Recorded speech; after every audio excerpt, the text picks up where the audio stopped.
सत्सङ्गत्वे निस्सङ्गत्वं निस्सङ्गत्वे निर्मोहत्वं निर्मोहत्वे निश्चलतत्वं निश्चलतत्वे जीवन्मुक्तिः पुनरपि जननं पुनरपि मरणं पुनरपि जननी जठरे शयनम् इह संसारे बहुदुस्तारे कृपया पारे पाहि मुरा परिचित पूर्ण कृत विरक्तीय तत्त्वते यत् परिचितं तद्देवानां यदन्तरा तन्मनुष्याणां यत् सन्मूलं तत् पितॄणां இது வருது.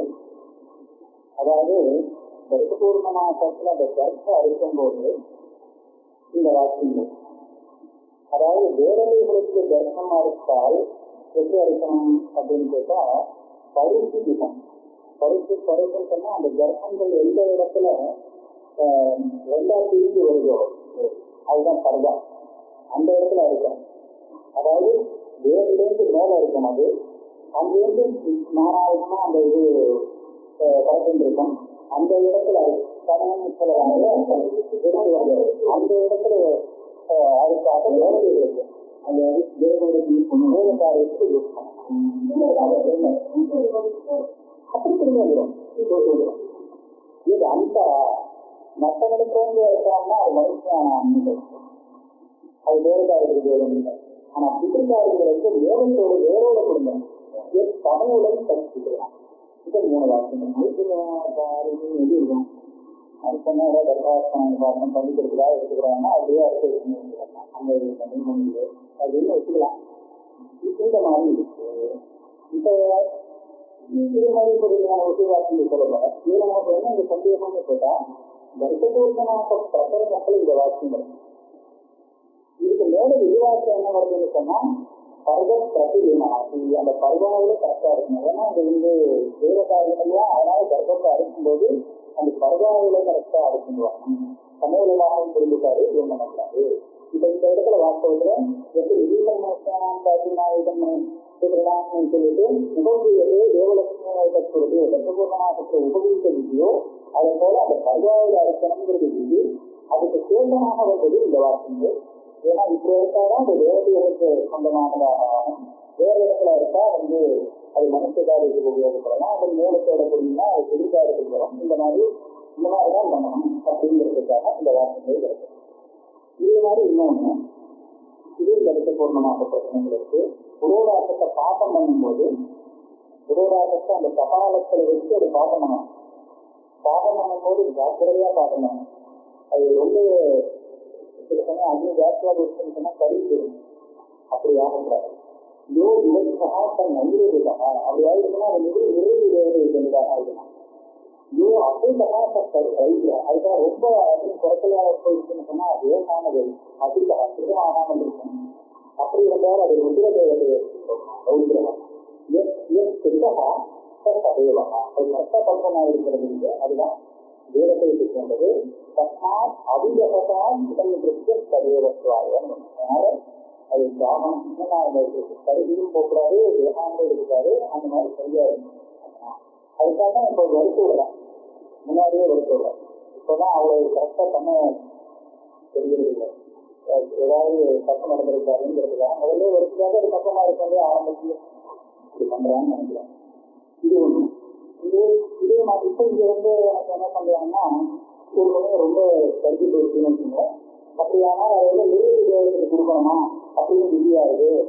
அல்லது ஒரு சமயம் பக்கம் ஆகாம இருந்து வச்சுன்னா உடனே ருத்ர தேவத்தை கொடுக்கணுங்கிறது விதியான்னு கேட்டா இதெல்லாம் விதி இல்லை. இந்த கரெக்டா பாதம் பண்ணணுங்கிறதுக்காக விதியை தவிர அதை உபபக்தியாக அதை தோற்றம் பண்றதுக்காக இப்படிலாம் பண்ணலைன்னா இந்த மாதிரி பேசும்போதும் மதிப்பெடுக்க வந்து தவிர நிஜமாவே ஒரு கொஞ்சம் அப்படி ஆயுதத்தை சொன்னா உடனே நிறைவு தேவத்தை குருடாட்சியை கொடுக்கணும்னு அந்த யாகம் பண்ணணும் அவசியம் இதே சொல்லணும். அதே மாதிரி பூர்ணம் இது ஜோதிஷோமத்தில் இருக்கு. பூர்ணம் தன் மனுஷன், அதாவது அந்த சோமரசத்தை குடிக்கும் போது எப்படி குடிக்கணும்னு சொன்னா அரைக்கு மேலோட குடிக்கணும். அந்த பாத்திரத்துல ரொம்ப வெளியே கொடுக்குறது கிரக பாத்திரத்துல அது பூர்ணமா இருக்கிறது மனுஷருக்காக மனுஷருக்கு ஆசை அந்த மாதிரி அம்மா பூர்ணமா நிறைச்சு கொடுக்கணும் அப்படின்னு. அதனால பூர்ணம் மனுஷன். அப்புறம் உபரி அர்த்தமா தேவானம், அதாவது பாதிக்கு மேல ரொம்ப பூர்ணம் இல்லை, கொஞ்சம் கொஞ்சம் குறைவா இருக்கலாம். இப்படி இருந்தா தேவதைகளுக்கு அவ்வளவு பூர்ணம். அர்த்தம் சித்திரனா அப்படின்னு அர்த்தம்னா பெரிய பாதிதான். இது பிடிக்கிறது. இந்த இடத்துல என்ன சொல்லிருக்கீங்கன்னா இது தேவதைகளுக்கு சாதனமாக இருக்கிறதுனால இது வந்து ரொம்ப ரொம்ப நிறைந்து இல்லாமல் கொஞ்சம் குறைவாக அந்த சோழப்பட்டிருக்கணும். அதுக்கு தேவமாக இது வந்து இது வந்து வீட்டெல்லாம் வந்து மேலெல்லாம் வெண்ணெய் பூசிக்கிறாங்க. வெண்ணெய் பூசிக்கும் போது அந்த வெண்ணையை தோற்றம் பண்றதுக்காக வந்து இளம் தேவானா மத்த சுத்தினா இஷ்டம் மனுஷியானா. இது என்னன்னு சொன்னா தேவதைகளுக்கு சிதம் மத்து இதுக்கு என்னன்னா அந்த பயிரில் வரக்கூடிய வேலை இருக்கோ அது மத்து. நிஷ்பம் மனுஷியானா. இப்ப இவனுக்கு என்ன பண்ணணும்னு சொன்னா நவரீகத்தினால அர்த்தம்னா இது வந்து இதுக்கும் இல்லை அப்படிங்கிறது மேலே வருது. நடுப்புற இருக்கு ஒரு சிதபாவம் இன்னும் வரல. இது காட்டினாலே இருக்கணும். ஆனா கதியிலிருந்து வெளியில வந்தது அதுதான் நடுப்புற இருக்கு. இவனுக்கு இந்த மாதிரி பண்ணணும் சொல்றதுக்காக இது வந்தது. இந்த மாதிரி எல்லாம் நிறைய இருக்கிறது. இது வேற ஒரு விதியோடு சேர்ந்த வாசங்கள். அந்த அப்ப போற போக்குல மருத்துவ திருப்பதின்னு சொல்லியிருக்கு. இதெல்லாம் அந்த வெகுபூர்ண சந்தர்ப்பத்துல ஒரு விதியாக வச்சுக்க கூடாது. அந்த விதிவாக்கியம் ஒண்ணுதான். ஆனா பாக்கி எல்லாம் அதை உபகத்தியாக சொல்றதுக்காக அது ஒரு ஔசியம் இருக்குன்னு காமிக்கிறதுக்காக மருத்துவத்தை இப்படி அப்படிங்கிறத அந்த அனுவாதமாக சொல்லியிருக்கு. இதுவே விதிவாக்கியமாக இருக்கிறதா வெட்டகோப நாட்டுக்கு மருத்துவத்துக்காக இப்போ கொஞ்சம் இடத்துல வரணும், மருத்துவம் இடத்துல வரணும், புதுக்களுக்காக மூலத்தோடு பெரிய வரணும் அப்படின்னு அர்த்தம் இல்லை சொல்றதுக்காக. இதுதான் பரிசுத்த பூர்ண இருக்க விலகின்ற நானும் சொல்றது அதை போட்டுருக்கலாம். அந்த நீண்ட வாக்கியத்தில் சொன்ன மாதிரி தான் அது தனித்து கிடையாது. இதுக்கப்புறம் வேற அடுத்த அதிகாரம். இந்த அதிகாரத்துல என்ன பண்றாங்கன்னா இந்த பிரகடனத்திலேயே பல நிகழ்ச்சி இருக்கும். இதை பண்ணாது அதை பண்ணாது அப்படின்னு வெட்டுப்பூர்ண நாட்டு பிரகடனத்துல அமிர்தம் வருது. அதாவது அமிர்தம் பொய் செல்லாது சொல்லக்கூடாது. இது எப்படி பொய் சொல்லக்கூடாதுன்னு தனியாக விசேஷம் இருக்கு. இப்ப இந்த பிரகடனத்துல வரும்போது இந்த விசேஷத்தை நாம வந்து அனுவாதம் விஞ்ஞானவாதமாக வச்சுக்கலாமா இல்லை இந்த பிரபுவுக்கு உபகாரகமாக ஏதோ குறிப்பா எழுதிக்கிறதா இருக்காரு. பூர்வத்துக்கு என்ன சொல்றாங்கன்னா இது சொல்லவே இல்லாது எப்போதுமே சொல்லப்பாரு. அதனால உபநயனத்திலிருந்து ஒரு நியமனம் கொடுத்தார். உபநயனா உபநயனத்துக்கு முன்னாடி காமக்கார காமவாத காமபுத்தா பொய்யில் பேசினா அந்த தோஷம் அனுப்பிடுது. ஆனா உபநயனத்திலிருந்து நியமங்கள் வந்து ஆரம்பிக்கிறது. அப்புறம் பொய் பேசுகிறாருன்னு நிகழ்வு. அப்போ யாருக்காரத்துல பொய் பேசுறதுக்கு ஒன்றும் பிரச்சனையே இல்லை. அதனாலேயே விசேஷமா இருக்கு. அப்படி இருக்கும்போது இந்த கர்ப்பதோஷ மாதம் பிரகடனத்துல நாகரிகம் வருதுன்னு இது வந்து ஒரு அனுவாதம் தான். இது ஒண்ணு புதுசா இருக்கு ஒண்ணு இல்லை அப்படின்னு இது பூர்வபக்த சூத்திரம். அதர்ம பிரபு சங்கயுக்தம் சங்கயோகான் நித்தியான ஆதர்ஷம். பிரபு சங்கயுக்தம் அப்படின்னா ஒரு பிரபு பிரகடனத்தில் சொல்லப்பட்ட அதர்மா செய்யாதே சொல்லப்பட்ட கர்மம். அந்த அதர்மான்னு சொன்னாக்க சாமிரதோதன விசேஷம் இருக்கு. இந்த மாதிரி எத்தனையோ சாப்பிடாத எல்லாம் இருக்கு. மலையாள சம்பது எல்லாம் இருக்கு. வித்தியாதிகள்லாம் அங்க எடுத்துக்கலாம். அதுக்கு என்ன ஒரு அதிகரம் வரப்படும்.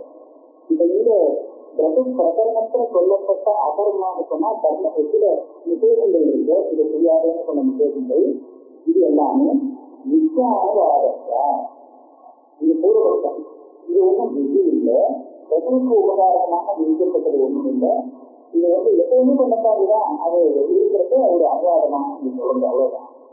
ஏன்னா சங்கயோகா பொய் சொல்லக்கூடாதுங்கிற இந்த விஷயம் வந்து அவனுக்கு இதுக்கு முன்னாடியில வந்து அவனோட சம்பந்தப்பட்டு இந்த எதனானோ அந்த ரெசிக்கோ உபநயனத்திலிருந்து ஆரம்பித்து பொய் சொல்லக்கூடாதுங்கிறது வித்தியவாதம் இருக்கிறதுனால இது புதுப்பில்லை நித்தியானுவாதமாக கூறுகள்.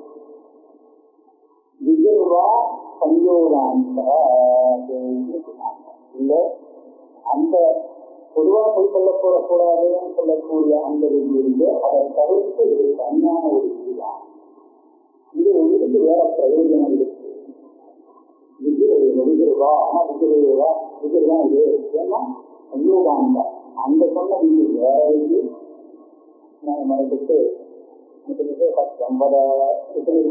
சத்தியம் வதங்கிறது அமிர்தம் மாவதன்னு சொன்னா அது தனி விதி, இது தனி விதி.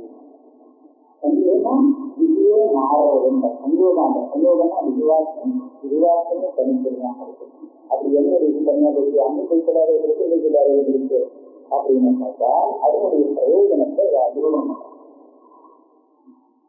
இந்த பொய் சொல்றதுங்கிறது அவன் வந்து கணக்காக பொய் சொல்லிக்கிறதுன்னு ஒண்ணு வரும் தன்னுடைய சொந்தக்காரியத்துக்காக. இன்னொன்னு இந்த பிரபுத்தியாக பிரபுவோடு சம்பந்தப்பட்ட பொய்யாக இருக்கலாம். இப்ப கணக்காக பொய் சொன்னால் பாவம். ஆனா அந்த இடத்துல பொய் சொல்லும் போது பிரபுக்காக பொய் சொன்னாலும் பாவம், பொய் சொன்னாலும் பாவம்னு பொதுவா இருக்கு மாற்றம் இல்லை. அப்படி பார்க்கும்போது என்ன பாவம்னா புருஷனுக்கு பிரபுவா. இப்ப புருஷனுக்கு பிரபுவா என்று சொல்லியிருந்தால் பிரபு மத்தியில ஒருத்தர் பொய் சொன்னாங்க. ஆனால் அப்ப அந்த பிரபுவுக்கு ஒரு பொய்யும் இல்லை. பிரபுக்கு மத்தியில ஏதோ அபத்திரஸ்தனம் பண்ணினா அப்படின்னு இருக்கு. அதை பண்ணவே கூடாதுன்னு தனியார் விதேசம் இருக்கிறதுனால அவருக்கு தோஷம் உண்டு. ஆனால் அவன் பண்ண பிரபு அதனால கெட்டு போயிருக்குன்னு சொல்ல முடியுமா? இதெல்லாம் பிரமாணம் இருந்தா தான் சொல்லலாம். புரிதாய நான்காரி புரிதார்த்தமபிச்சுதா இதெல்லாம் நடுக்கிறவன் பண்ணிட்டான்னு சொன்னா அதனால பிரபுவுக்கு வைகண்யம் வருங்கிறது சொல்ல முடியாம போகும். இப்படி இருக்கும்போது இந்த விதேகம் வந்து உனக்கு புரிதார்த்தமான தேவம் தான் வருங்கிறது இல்லை, பிரபுவுக்கு வைகண்யம் வருதுன்னு சொல்லிருக்காரு. இப்ப இந்த இடத்துல அவன் பண்ணான்னா அது பிரபு தெரியாத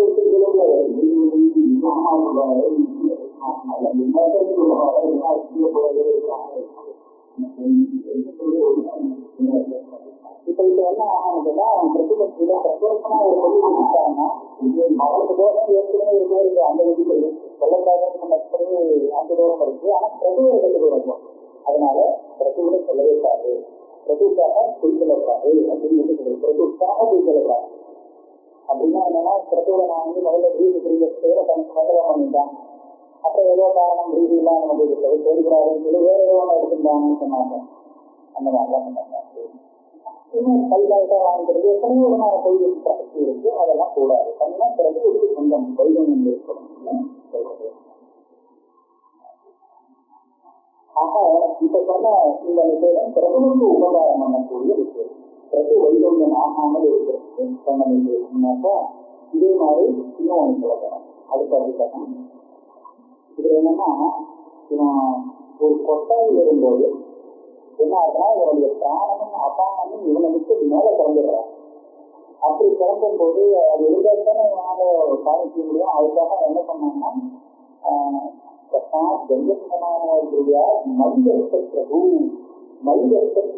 அப்படிங்கிற அந்த எதிர் மந்திரத்தை ஜபிக்கணும்.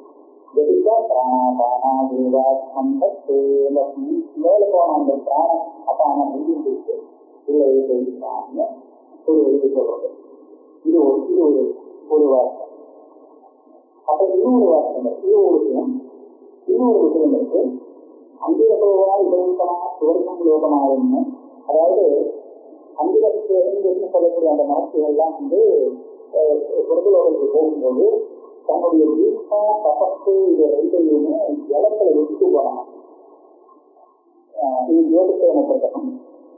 அப்படி இருக்கும்போது அதனால இப்ப இந்த தீர்ப்பைக்கு வந்தவன் என்ன பண்ணோம்னா அந்த ஜலத்துல ஸ்நானம் பண்ணணும். அந்த தீர்ப்பே ஸ்நானத்தில் அப்பு தீர்த்தாடத்தில் பிராயத்தில் அப்பு ஸ்நாதி அதுக்கப்புறம் தீர்ப்பே ஸ்நாதியில் இருந்துச்சு. இந்த இடத்துல தீர்ப்பத்தை ஒரு விசேஷமான தீர்க்கம்னா நம்ம வந்து வெங்காய தீர்க்கம் அப்படின்னு நினைச்சுட்டு போய் அந்த தீர்க்கம் இல்லை. தீர்க்கம்னா அந்த பரிசை வெறும் ஜலம் கூட இல்லை, மதி குறை இருக்கக்கூடிய நதியில போய் ஸ்நானம்.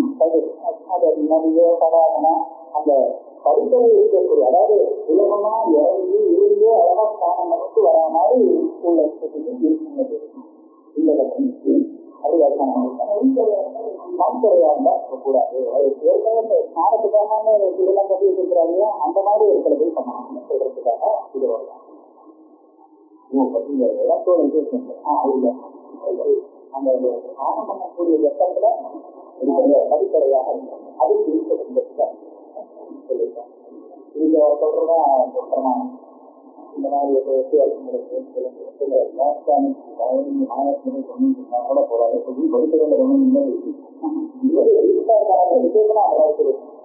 அந்த முதல்ல அதுக்கப்புறம் ஸ்நானம் கிடையாது அவனுக்கு.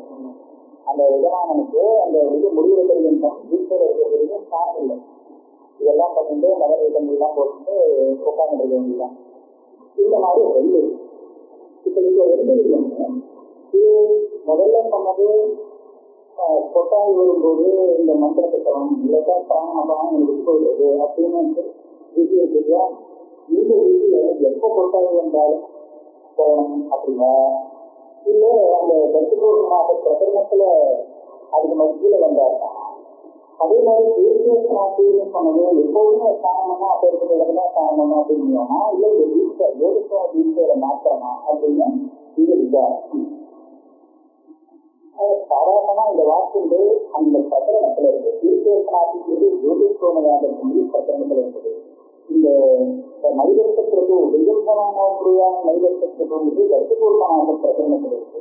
அப்ப சாதாரணமா நமக்கு என்ன தோணும், எப்பவும் கொட்டாய் வந்தா இந்த மாதிரி வாங்குற அவசியம் இல்லை. அந்த பிரபுல கீழே கட்டுப்பூர்வமான அரசாங்க லட்சியில வந்து இருக்குன்னா இந்த மாதிரி தோணும் அப்படிங்கிறதான தெரியும். ஆனால் பூர்வபக்தி என்ன சொல்றாங்கன்னா அப்படி இல்லை, பிரபு பிரகடனத்திலிருந்து இந்த வாக்கியத்தை தனியா இருக்கணும். இது பிரபுவோடு சம்பந்தப்படுத்தக்கூடாது. இந்த வாக்கியத்தை எப்படி அப்படின்னு அவர் புரிதா புருஷ கர்மகான கூட பார்த்தாரு. கர்மகான் இல்லையா, இதுல புருஷனான்னு சொல்றது புருஷ கர்ம தவறப்பட்டா. அதாவது இப்ப சொன்ன அந்த தீர்த்தநாமங்கிறது அந்த கங்கநாமம் கடிக்க வேண்டிய மகிழ்ச்சிங்கிற மந்திர பாசனம் இது ரெண்டுமே புருஷ கர்மகான். அதாவது பிரதியோடு சம்பந்தப்பட்ட கர்மம் இல்லை. இந்த மனுஷனுக்கு இந்த நிமிஷம் ஏற்படும் போது அவன் செய்ய வேண்டிய ஒரு காரியம் சொல்லப்படுறது. இதுக்கு திருஷ்டாந்தம் என்ன சொன்னார்னா அபீனவத்தை. அபீனவத்தை என்ன சொன்னா சித்திரையில சாந்தோபத்தோடு துவாரகாசிங்கிற வாக்கியத்தை பற்றி எத்தனை விசாரணை பண்ணிருக்கோம். விசப்பத்துங்கிறது சாந்தம்னா ஒரே ஒரு நாள் சோமையாகும், அபீனம் சொன்னா பல நாள் சோமையாகும். அதுல ஒரே நாளில் செய்யக்கூடிய சோமையாகத்துக்கு 3 ஏற்பட்டது. அபீனம் பல நாள் விராசராதிகள் இருக்கு, அதுக்கெல்லாம் 12 விபத்துக்கு அப்படின்னு சொல்லிட்டு அந்த ஜோதிஷ்கோம பிரகரணத்துல இந்த வாக்கியம் இருக்கு. ஜோதிஷ்கோமம் ஒரே ஒரு நாள் தான், வித்தியாசத்துங்கிறது ஒரே வித்தியாசத்து தான். அப்படி இருக்கும்போது அந்த நேர்தான் வரும். அப்ப அபீனத்தை துவாரக்கான சொல்ல வேண்டியது இது எப்படி உபயோகப்படாது. அதனால அதை எடுத்து அசுமதி கொண்டு போகணும். இந்த பிரகரணத்திலேயே அந்த வாக்கியத்தை எடுத்து கல்யாணம் எப்படி சொன்னோமோ அது போல இந்த ஈசேசனாதிங்கிற வாக்கியத்தையும் இந்த கொட்டாய் எல்லாம் மந்திரத்துவங்கிறதையும் தனியா வழியில் இருக்க வேண்டியதுதான். இந்த பிரதியோட சம்பந்தப்படக்கூடாது. ஏன்னா திருமணி ஜனமா இருக்கு. எந்த விதமான கொட்டாய் வருதுங்கிறது ஒரு எதிர்ப்பாக இருக்கப்பட்ட விஷயம் இல்லை. ஸ்நானம் பண்றதுங்கிறது நமக்கு சித்தி பெரிய சித்திக்காக இது வந்து பிரதிக்காக தெரிய முடியாது. அதனால இதை வந்து தனியா எடுத்துக்க வேண்டியதுதான் சித்தாந்தம். பிரகரண விசேஷாத்வா அத்யுக்தஸ்ய சம்ஸ்காரः திரவ்யவதி. பிரகரண விசேஷம் இருக்கு. ஜோதிஷ்கோம பிரகரணத்துல ஒரு வாக்கியம் அந்த ரிதுபூர்ணமாக பிரகரணத்துல இருக்கு. இதுல என்ன இருக்குதுன்னா அந்த பிரதியோடு சம்பந்தப்பட்ட குருடனுக்கு இந்த சம்ஸ்காரம். அந்த ஜோதிஷ்கோமத்துல அவன் எஜமானம் வீட்டை வாங்கிக்கணும்னா இப்பேற்பட்ட இடத்துல அது முதல்ல ஸ்நானம். அது அவருக்கு ஒரு சம்ஸ்காரம். அதே மாதிரி இந்த லிங்கோணான்னு சொன்னா யோகிக்கோம் அந்த பிரபு அனுஷ்டானம் பண்ணிருக்கக்கூடிய எஜமானுக்கு சொல்லப்பட்ட ஒரு காரியம் தான். இது எப்பவும் செய்ய வேண்டிய அவசியம் இல்லை. சம்ஸ்காரம் அவருக்கு சம்ஸ்காரம் கேட்டீங்கன்னா திரவியம் வந்து திரவியம்னா இப்போ வீதியின் புரோக்ஷத்தின் நடக்குது. இந்த வீதியை புரோக்ஷனம் பண்ணோம்னா அந்த தோஷனம் இந்த போதாலும் வீதியை புரோக்ஷனம் பண்ணிருக்காரு. அது எப்படி அது பிரதேச உபயோகப்படக்கூடிய வீதிக்கு மாத்திரம் புரோக்ஷனாதி சம்ஸ்காரங்கள் இருக்கப்பட்டிருக்கோ அதே போல பிரபுல இருக்கக்கூடிய பிரபுவோட சம்பந்தப்பட்டு இருக்கக்கூடிய யஜமானனுக்கு சம்ஸ்காரமாக இந்த மந்திர ஜபமும் இந்த தீர்த்த ஸ்நானமும் இருக்கப்பட்டிருக்கு. அதனால பிரபுவுக்கு வெளியில இந்த நியமம் கிடையாது. மூணாவது கூட்டம் எபதேசா அபதிருஷ்டியோட இந்த திருஷ்டாந்த சமையலை அபிநவத்து அப்படின்னு அதுக்கு வித்தியாசம் இருக்கு. அந்த திருஷ்டி பேசிருக்கு சாமர்த்திய இத்தனையோட சாமர்த்திய உபதா ஒரே நாள் ஜோதிஷோடத்துக்கு மூணுதான் அபிமத்துக்கு பன்னெண்டு திருச்சி சொன்னதுனாலதான் ஜோதிஷோட பிரகடனத்திலிருந்து அது தனியா இருக்க வேண்டியது. அந்த மாதிரி இந்த ஒரு திருச்சி சொல்லலையே பிரகோபனாத பிரகடனத்தோடு சேர்ந்து அதோட பிரகடனத்தோட பிரகடனம் சேர்ந்துதான் அது சொல்லியிருக்கு. அதனால இதை பிரகடனத்திலிருந்து வெளியில கொண்டு போவது ஞானம் என்று அந்த திருஷ்டாந்தத்தில் எபதேசா அபதிருஷ்டி அந்த அபகர்த்தம்னா அங்கிருந்து திருச்சி எடுத்து ஒரு திருச்சி கொண்டு போகுது. அது அந்த வரும் இங்க வராது. இந்த அதிகரணம் நாலாவது இந்த அடுத்த அதிகரணம் இது ஒரு நல்ல அதிகரணம். சங்கோட பிகஸ்பதிக்கு ஒரு பையன் அவன் பேர சங்குவாசம் நம்ம அதாவது சங்கோராஜன் சொல்றோம். இது சங்குவாசம்ன்றது இது ஒரு கதை. கதைனா தேவதைகள்லாம் இந்த சங்குவாசத்துக்கு வேலை பண்ணான். அவங்கன்னா எனக்கும் ஏதாவது லாபம் இருந்தால் தான் பண்ண முடியும். எனக்கு மாத்திரம் லாபம் இல்லை, என்னுடைய சந்ததிகளுக்கும் ஒரு லாபம் இருந்தால் தான் பண்ண முடியும் அப்படின்னு கேட்டான். பண்றோம் அப்படின்னா என்ன லாபம் என்ன வரணும்னு கேட்டான். இன்னும் பிரதாயாயி தேவந்தோ பிராமணாய அபகுரேக தம் சதேன ஜாதகா. அதாவது எங்களுடைய சித்திரங்க கம்பெனியில பிராமணன் அதாவது என்ன ஒரு வரம் எடுக்கிறதுன்னு கேட்டா அந்த அபகூரணம்னா அடிக்க கல்வி வந்தது கையோ கண்டையோ அடிக்கிறதாக ஓம்பு அடிக்கிறத அடிக்கிற அபிப்பிராயத்துல ஓம்பினாங்க அவனுக்கு சதேன யாதக 100 தண்டம். அது சகத்திரம் நிற்பமோ 100 கட்டையோ ஏதோ அதாவது ஒருத்தன் அடிக்க சாதாரண மனுஷன் அடிக்க ஓம்பினா அவனுக்கு என்ன ஒரு தண்டனை வருமோ அதை விட 100 மடங்கு தண்டனை வரும். இது ஒரு வரம். அடுத்தது இவனுக்குனா அடிக்க இருக்கான் அப்படின்னு 4 தன் சகத்திரம் யாத்திரை. அப்போ சகத்திரம் மடங்கு 1000 மடங்கா யோகிக்கும் தரவது. அதாவது உடம்புல இருந்து ரத்தம் செய்ய முடியாது பண்ணிட்டாங்கன்னு சொன்னால் அப்போ அதுக்கு என்ன தண்டனைன்னா யாவத பிரத்யேக பாதம் பண்ணினா யாவத சம்பத்சரான் துரியோகம் நெற்றதானா. அதாவது அவனுடைய அந்த ரத்தம் பூமியில தீவி அது எத்தனை அந்த பாஸ்திர பரமாணுக்களை நினைக்குமோ அறியாத அந்த பரமாணுக்கள் காமிச்சது அத்தனை வரைக்கும் பெற்று அவன் மரக்கத்தை வாசம் பண்ணணும் அப்படின்னு திரையுலகத்துக்கு போக முடியாது, வெளியுலகத்துக்கு போக முடியாது அப்படின்னா இது சொல்லிருக்கு. அதுக்கப்புறம் நிஷேக வாசம் தஸ்மா திருவிழோட கடைகளுக்கு உடனே நிஷேகம் தஸ்மான் பிராமணாக அவர்களுக்கு அவன் அடிக்க ஓங்கக்கூடாது, கை ஓங்கக்கூடாது, அடிக்கவும் கூடாது, நான் அந்நாட்டு நான் யோகிக்கம் செய்வார் அவனுடைய ரத்தம் செய்யும்படியா செய்யக்கூடாது. இது நிஷேகம்.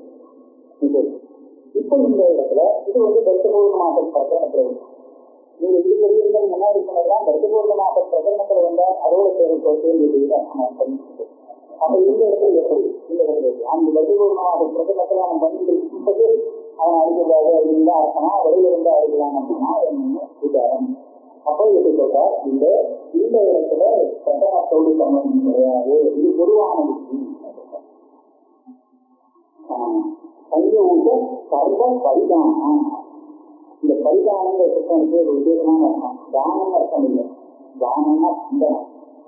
அவசியங்கிற காட்டிலிருந்து வந்த சப்தம் இது தானங்கிறது. சந்தனம்னா பிரதிஷேது அது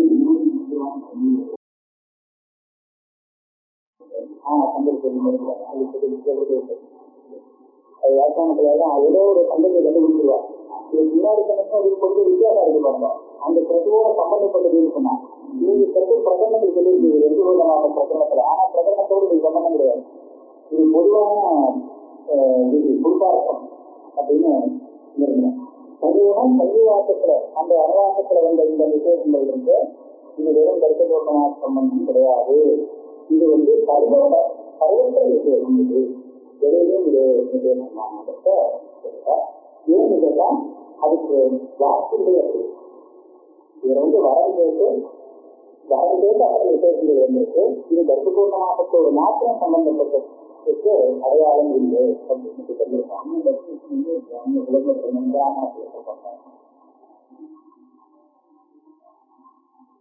அதுக்கப்புறம் அடுத்த இன்னொரு அதிகம் இருக்கு. இதே கர்ப்பூர்ணமாக பிரகடனத்தில் வரக்கூடிய மலவத்வாசகான சங்கதேசன்னு இருக்கு. அப்படின்னா மலவத்வாசகான்னு சொன்னா பரிசாஸ்தி. பரிசாஸ்திரியோடு சங்காரம் பேச கூடாது. கர்ப்பூர்ணமாக பிரகடனத்தில் இருக்கு. நாசியாக அன்னமத்தியா, அதை தொட்ட அன்னத்தையோ இல்லை அதை கொடுத்த அன்னத்தையோ சாப்பிடக்கூடாது. இந்த மாதிரி 2-3 இருக்கு. இது பிரகடனத்துல வந்து அப்படின்னா அந்த பண்ற காலத்துல அந்த இடமானமாக இருக்கிறவன் அனுஷ்டானம் பண்ணிட்டு இருக்கிற காலத்துல அவனுக்கு சொல்லப்பட்ட நியமங்களாவது இல்ல பொதுவா சொன்ன நியமங்களா வாக்கியமா பிரகடனத்துலதான் இருக்கு. அப்படின்னு பார்த்தால் இதுக்கு ஒரு வருஷம் பிரகடனத்துலன்னு சொல்லுவான். சித்தாந்தமும் முதல்ல சொல்லுவாங்க. ஒரு வருஷம் பிரகடனம் இல்லை. அதனால ஃபுல்லாக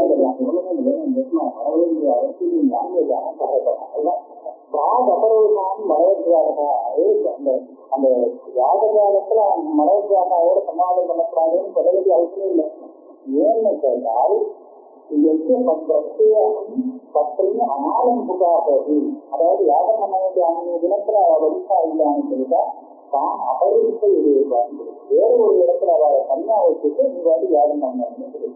அப்படியானால் யாகம் இருக்கிறது, யாகத்தில் இருக்கிறது, யாகம் இருக்கிறது தான் அபரிசை வேற ஒரு இடத்துல வச்சிருக்கிறது. அந்த யாகஸ்தானத்துல இருக்கிறது வேற இடத்துல வச்சுட்டு பண்ண சொல்லியிருக்கு. அப்படி இருந்தால் பிரசக்தி என்ன? அதாவது சம்பாதம் பண்றதுக்கு ஒன்றும் பிரசக்தி இல்லை. அதனால கர்ப்பூர்ணமாகத்துல விசேஷம் பண்ண வேண்டிய அவசியமே இல்லை. ஏன்னா அபரிசுங்கிற சத்தியார்த்தம் என்னன்னா இவாளுக்கு தெரியாது, இவாளால பேச முடியாத இடத்துல கல்வி வைக்கிறது. ஏன் கல்வி ஒரு இடத்துல உட்காந்து வச்சுட்டு பண்ண சொல்றதுனால இவ சம்பாதம் பண்றதுக்கோ அவளுடைய அண்ணங்களை சாப்பிட்றதுக்கோ ஒரு பிரசக்தியும் இல்லாததுனால அந்த கர்ப்பூர்ணமாகத்துல இந்த விசேஷத்துக்கு ஒன்றும் அவசியம் இல்லை. அதனால இது நிர்வாகம் சொல்லக்கூடிய விசேஷமா கர்ப்பூர்ணமாகத்துக்கு வெளியில சம்பாதங்கள் எல்லாம் பண்ற பிரசக்தி இருக்கு. அதை விசேஷம் அபரோதம் இருக்கு. மலவத்வாசகா பிரார்த்தனா கர்ப்பூர்ணமாக ஆரம்பிக்கு முன்னாடியே அபரோதம் பண்ணியாச்சு. அதனால இந்த பிரசக்தியும் இருக்கு. இன்னொன்னு சொல்ற இது அர்ச்சனானதுக்கு அன்னப்பிரதிஷேகா. நீங்க பாருங்க நாசியாக அன்னமத்தியாக வரக்கூடியது. கர்ப்பூர்ணமாக பிரதிமத்துல ரகசியமாக தொட்ட அன்னத்தை சாப்பிட்றது என்ன ஒரு பிரசக்தி. அதனால கர்ப்பூர்ணமாகத்தோடு சம்பந்தப்பட்ட நிகழ்ச்சி சொல்லுங்க. ஏன்னா அது சைவம் இதுலையாவது ஏதாவது சொல்லக்கூடாது அப்படின்னு சொன்னா மந்திரங்கள்லாம் சொல்றது இருக்கோ இல்லையா, அதுக்காக பேச்சுவார்த்தை வரலாம், அதை விசேதம் பண்றதுன்னு சொல்லலாம். ஆனா அவருடைய அன்னத்தை தோட்டக்கூடாதுன்னு சொல்றதுக்கு இதுக்கு அந்த யாக காலத்துல ஒரு பிரசக்தியும் கிடையாது. அதனால அதோட சேர்ந்திருக்கிறதுனால இந்த விசேஷம் எல்லாமே பிரகரணத்திலிருந்து வெளியில எடுத்துக்க வேண்டியதுதான். அதாவது பிரகரணத்தோடு சம்பந்தப்பட்ட இந்த இடத்துல இந்த வார்த்தையை வரக்கூடாது. பொங்கல வேற எங்கேயும் வரணும். அந்த வரது இல்ல அந்த யாக தேசத்துல பற்றி இருக்கணுங்கிறது. அதனால அந்த மாதிரி ஆயிடுச்சுன்னா அந்த இந்த பக்கத்து இருக்கு. அதனால என்ன பண்ணோம்னா முதலே சொல்லியிருக்கா அப்படி சொல்லியிருக்கா. அந்த மாதிரி ஆயிடுச்சுன்னா அந்த இருக்க வேண்டிய அவசியம். வித்துகர்மாதான் இது. வித்துகர்மாவில நமக்கு சில அங்கங்கள்லாம் வந்து அப்பப்போ இது பண்ணிக்கலாம்.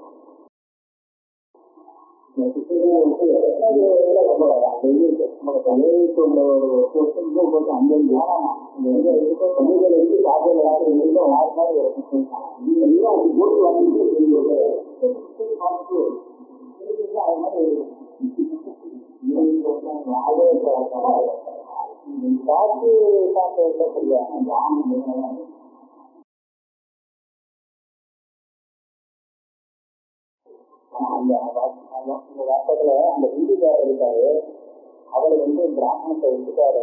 அதாவது அபௌரத்தை என்ன வச்சுட்டாரு. அந்த பிராமண வார்த்தைக்கும் உபனிஷத்து வார்த்தைக்கும் அவர் வந்து சங்கீதத்தில் இருக்கக்கூடிய கௌரவம் இல்லை அப்படின்னு சொல்றாங்க. ஆனா அது சம்பிரதாயத்துல அவர் அந்த ஆரிய சமாஜத்தை சேர்ந்தவர். ஆரிய சமாஜம் பிராமணகாரங்கிறது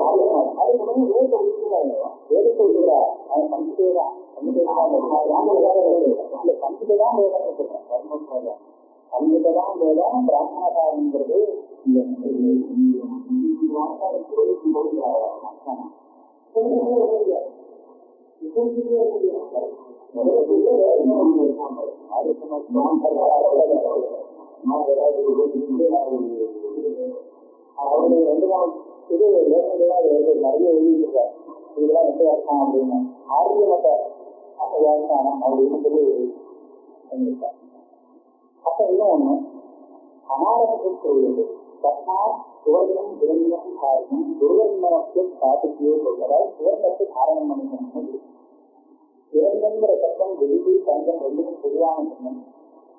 அதனால சுவர்ணம் இரண்யம் அப்படின்னு அப்படின்னா தங்கம் அதை காரணம் பண்ணணும். இதை பண்ணா என்ன ஆகும்? இவன் சுவர்ணன் ஆயிடுவான், இவனுடைய சாத்திரியின் சத்ரு துர்வர்ணன் ஆவான் அப்படின்னு சுவர்ணன் அவன் அழிவான்னு சத்ரு. இது ஒரு ஆனா இது ஒரு பிரச்சனை கிடைக்கல. தனியாக சுவாசமா கைத்தறியும் ரூபமேக விலக்கு, அதாவது வஸ்திரம் வந்து சுத்தமான வஸ்திரமாக அமைந்திருக்கிறாங்க. இன்னொரு அதுக்கு இன்னும் இது ஒரு திருவகாரங்கள். இப்ப இதை ரெண்டையும் நாம வந்து பொதுவாக புருஷனுக்காக சொல்லப்பட்ட விஷயம் எடுத்துக்கலாம், இல்லை ஏதாவது ஒரு பிரதியோட சேர்த்து வச்சுக்கலாம். இந்த பிரதியில அவன் வந்து சுவர்ணத்தை காரணம் அப்படின்னு சொல்லலாமான்னு விசாரம். அதுல முதல்ல சித்தாந்தம் அப்புறம் ஒரு வருஷம் அப்படிங்கிறது முதல்ல சொல்லிட்டா அப்பிரகரமேது பரிசுரமாக பசுவை விட்டுவிட்டா. இது வந்து இதுவரை முன்னாடி சொன்ன வார்த்தைகள் எல்லாம் ஒரு பிரதியுடைய பிரச்சனை சொல்லிருந்து, அதனால சொன்னது பிரதியோடு சம்பந்தப்பட்டதாக இருக்குங்கிற ஒரு சந்தேகம் வரலாம். அப்போ ஒரு காரணத்தை வச்சு பிரதியோடு சிலது சம்பந்தப்பட்டதாக இருக்கு, சிலது பிரதியோடு வழியில் கருதணும்னு வச்சிருந்தோம். ஆனா இது எப்படி இல்லை, இது ஒரு பிரதேசம் சேர்த்து சொல்லல இந்த வாக்கியத்தை. அதனால இதை வந்து அந்த வாக்கியத்தை போல எடுக்க முடியாது, இது ஒரு விசேஷம் இருக்கு. அதனால அப்பிரகரணம் பிரதியுடைய பிரகரணத்தில் சொல்லாததுனால இது தனி புருஷார்த்தமாக இருக்கு. இது பண்ணினால் இவருக்கு நல்லது. அப்பிரகரணம் என்று தனிகர்மமா புருஷகர்மமா புருஷார்த்தமாக இந்த தங்க கர்மகாரம் இருக்கிறது. சதோ விசேஷா பூர்வத்தினா சுவர்ணம் காரணம்னு இருக்கு. திரவியத்தை காரணம் பண்ணிட்டோம். அதாவது சுவர்ணங்கிற ஒரு திரவியம், அந்த திரவியத்தை காரணம் பண்ணணும்னு சொன்னா ஏதோ சுவர்ணத்துக்கு ஒரு சம்ஸ்காரம் பண்ற மாதிரி இருக்கு. சம்ஸ்காரம் பண்ணினா அந்த சுவர்ணத்துக்கு எங்கேயோ ஒரு பிரதிவிலத்தான் உபயோகம் தெரியாகும். அதனால இதை கொண்டு போய் எங்கேயாவது ஒரு பிரதிவில சேர்த்துதான் பொருள் இருக்கு. ஒரு திரவியம் ஒரு தேவதைக்கு ஒரு சம்ஸ்காரம் சொல்லப்பட்டால் நிச்சயமாக அந்த திரவியத்திலும் தேவதைக்கும் ஒரு யாகத்துல ஒரு கர்மாவில விநியோகம் வரணும்.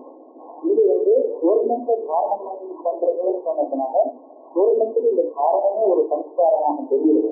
அதனால இப்படி காரணம் பண்ணப்பட்ட சுவர்ணத்தை விநியோகம் இருக்கிறத விட ஒரு விநியோகம் பண்ணியாகும். அதனால சும்மா புருஷார்த்தமா காரணம் பண்ண சொல்லல அப்படின்னு குரு அத்திரவிய தேவதத்வா. அதாவது இதுக்கு இதுவே ஒரு தனி யாகமாக நம்ம சொல்ல முடியாது இந்த காரணத்தையே. ஏன்னா காரணத்தினா அது வெளிய தேவத்தை வெளியே சொன்னால்தான் அது யாகமாக கர்மாவா சொல்லலாம். அதனால இதை ஒரு சம்ஸ்காரமாக சொல்ல வேண்டியிருக்கும். இது சம்ஸ்காரமாக இருந்தால் அப்ப சம்ஸ்காரம் செய்யப்பட்ட அந்த சங்கத்துக்கு வேற ஏதோ ஒரு இடத்துல தேசத்தம் ஒரு விநியோகம் சரியாகும், அங்கமாக விநியோகம் சரியாகும். இது பொருள். இன்னொரு விஷயம் சொல்ற வேத சங்கயோகா இந்த வாக்கியம் இருக்கு. ஒரு பிரகடனத்துல இல்லைங்கிறது வாஸ்தவம். ஆனா எங்க இருக்கோ அந்த வாக்கியத்தை அந்த காண்டத்தை ஆத்மீயம் காண்டம்னு பேர். அந்த ஆத்மீயம் சொல்லுகிறது. அத்புதங்கிறவன் வந்து ஒரு கர்மாவோட சம்பந்தப்பட்டவன் தானே. அத்புதம் சொன்னாலே அவன் வந்து ஒரு வைத்திய கர்மாவை சொல்லிட்டானே, தனியா வந்து அத்புதம் இல்லையே. அதனால ஆத்மீயம் காண்டத்துல சென்று இருக்கிறதுனாலையும் இந்த வாக்கியம் இருக்கிறதுனாலையும் இது பிரபோடு சம்பந்தப்பட்ட ஒரு விதியதான் சொல்றது அப்படின்னு வச்சுக்கணும். அதனால வேத சங்கயோகா ஆத்மீக வேத சங்கயோகம் இருக்கிறதுனால இந்த காரணம் செய்யப்பட்ட அந்த காரணம் பண்ணிட்டு அந்த சுதர்சத்தை ஏதோ காரணம் பண்ண ஏதோ விநியோகம் பண்ணணும் அப்படின்னு இன்னொரு ஒரு பட்சத்தை இன்னொன்று பலப்படுத்தும். இன்னொன்று சொல்றா ஒரு பட்சம்தான் திரவிய சங்கயோகா ஆரணம் அப்படின்னு சொல்ற இடத்துல ஆரணம் பண்ணிக்கோ அப்படின்னு மாற்றம் சொல்லது. சுவர்ணத்தை தாரணம் பண்ணு அப்படின்னு சொல்லிட்டு ரீதியை புரோஷனம் பண்ணு சொல்ற மாதிரி இருக்கு. அப்படின்னா விரும்பி சம்ஸ்காரம் மாதிரி ஒரு சுவர்ணத்துக்கு சம்ஸ்காரமாக இருக்கணும். அதனால இது குருதார்த்தமாக சொல்லப்பட்டது என்று பிரபுவோட சம்பந்தப்பட்டது பூர்வபக்ஷம். சித்தாந்தம் சொல்றா தியாத்வா அத்திய சஞ்சோதவ பலேன சம்பந்தமாக தஸ்மாத் கர்ம ஐதிகாயனா மகர்ஷி அந்த மகர்ஷி சித்தாந்தத்தை சொல்ற அவரே சொல்லிட்டா அப்படின்னு சொல்லி அவருடைய மட்டம் என்னுடைய மட்டம் இல்லைன்னு சொல்றதுக்காக சொல்லலாம். ஐதிகாயரே அவர் சொல்லிட்டார், அதனால அதை நம்ம ஒத்துக்க வேண்டிய விஷயம் தான் அப்படின்னு சொன்னார். அவர் என்ன சொல்றாருன்னா அத்திய பலேன சஞ்சோகா, இது பிரதியோக சம்பந்தம் இல்லை. இந்த இவன் சுவர்ணகாரணம் பண்ணினான்னு சொன்னா அதனால இவனுக்கு தான் லாபம். குருநாக்கு சாதனையோகத்துக்கு அதாவது வச்சுக்கலாம். அச்சுக்காரெல்லாம் என்ன சொல்றாருன்னா இவன் நிறைய தங்கம் தான் போட்டு இருந்தானா இவனை பார்த்து அவன் மனசு கஷ்டப்படும். இவனுக்கு பிடிக்காத வேலை இருக்கானா இப்படி பெரிய பிரச்சனை இருக்கானு இது கஷ்டப்படுவான். அதனால மனவானுடைய மூஞ்சி இறக்கிவிடும், துர்வர்ணமாயிடும் அப்படின்னு ஏதோ லைதிகமான பலன் சொன்னார். இன்னும் வேற ஏதாவது அதனால எனக்கு வரக்கூடிய ஒரு புண்ணியம் கூட இருக்கலாம், இல்லைன்னு கிடைக்காது. ஆனா இது பிரதிநிதிக்கு எதுக்காக சொல்லப்பட்டது இல்லை. வாசகத்தில் சொல்லப்பட்ட பலத்தை அந்த இடத்துல வச்சுக்க வேண்டியது. இன்னொன்னு வாபத்தை நல்ல வாபத்தை சக்கரத்தை காரணம் பண்ணுங்கிற இடத்துல ரூபமே விபரீன்னு சொல்லிட்டு அப்ப இருந்தால்தான் 4 பேர் மதிப்பா அந்த மாதிரி இருக்கு. அதுவும் பலம் தானே. அதனால பிரதியோடு சம்பந்தப்பட்டதாக வச்சுக்க முடியாது. தஸ்மாத் கர்மான்னு சொன்னா கர்மான்னு சொல்றேன். கர்மா தானே எதிர்க்காது. கர்மான்னு சொன்னா சுதந்திரமான கர்மா பிரதியோடு பிரபஞ்ச அங்கமாக சொல்லப்பட்ட விஷயம் அப்படின்னா அதுக்கு ஐதிகாயம் சொல்லியிருக்காங்க.